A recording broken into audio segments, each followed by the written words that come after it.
आ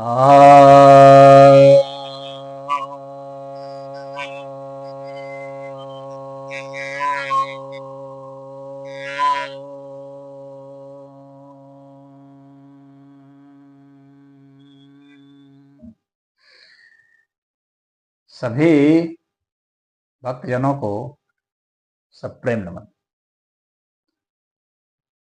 भक्तों, आज मैं आपके समक्ष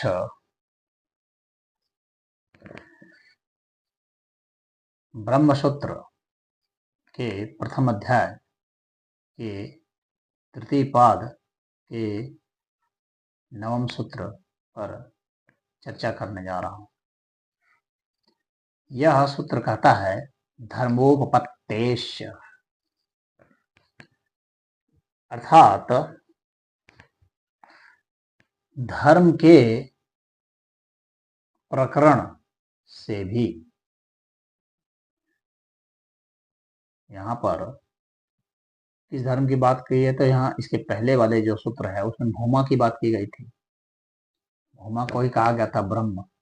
कहा गया है कि उस भूमा के जो धर्म हैं, उसके जो विषय में जो गुण बताए गए हैं, उसके विषय में जो बातें बताई गई हैं, उससे भी यह सिद्ध होता है कि वह भूमा ब्रह्म है। यानी जहाँ आत्मा की बात चल रही है, वह आत्मा जो है वह भूमा है, और वह जो भूमा है वह ब्रह्म है। यह उसके भूमा के विषय में बताए जाने के कारण भी, यानी उसके विषय में क्या क्या बताया गया है, तो उसके कारण भी। तो जो जो बताया गया है, तो देखिए छांदोग्य उपनिषद में बताया गया है उसके विषय में, इस भूमा के विषय में। तो सनत कुमार और महर्षि नारद जो हैं, उनकी जो है आपस में संवाद है, देवर्षि नारद।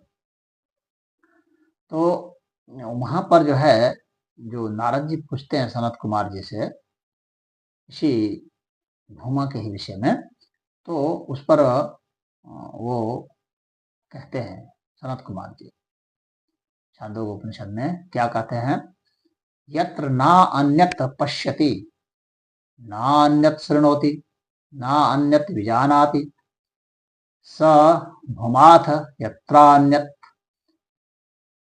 पश्यत अन्य शृणोत्यन्यत विजानाति, तदल्पम यो वै भूमा तदमृतम मथ यदल्पम तन्मर्त्यम स भगवः तस्मिन् प्रतिष्ठित इति स्वे महिम्नि।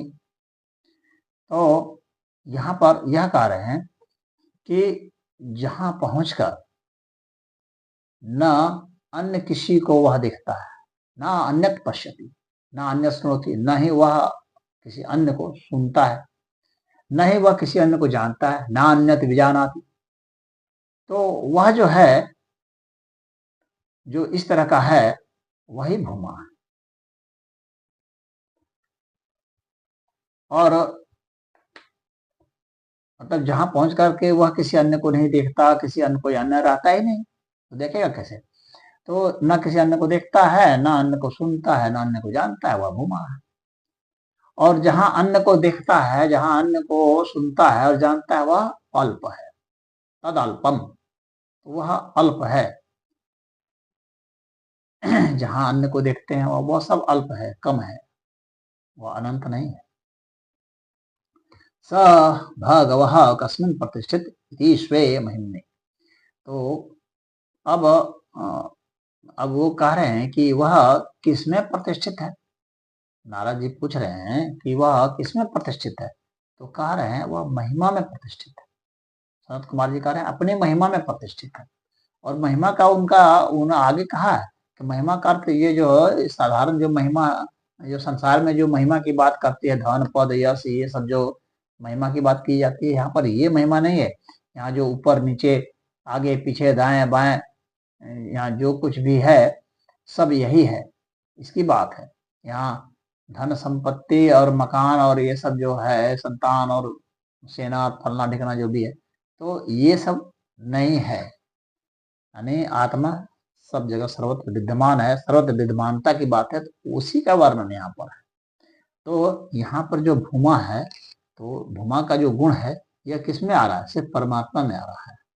यह किसी एक जीवात्मा में नहीं आ रहा है, सिर्फ परमात्मा में आ रहा है, क्योंकि वही सबका आश्रय है, सब कुछ वही है, उसी के आश्रय से सब कुछ है। तो यहाँ जो भूमा का अर्थ जो है इसीलिए ब्रह्म माना गया है। तो भूमा का यहाँ जो धर्म बताया गया है, उस धर्म के प्रकरण के कारण भी भूमा जो है वह ब्रह्म है। यही यहाँ पर बादरायण ऋषि कहना चाह रहे हैं। हरि ओम।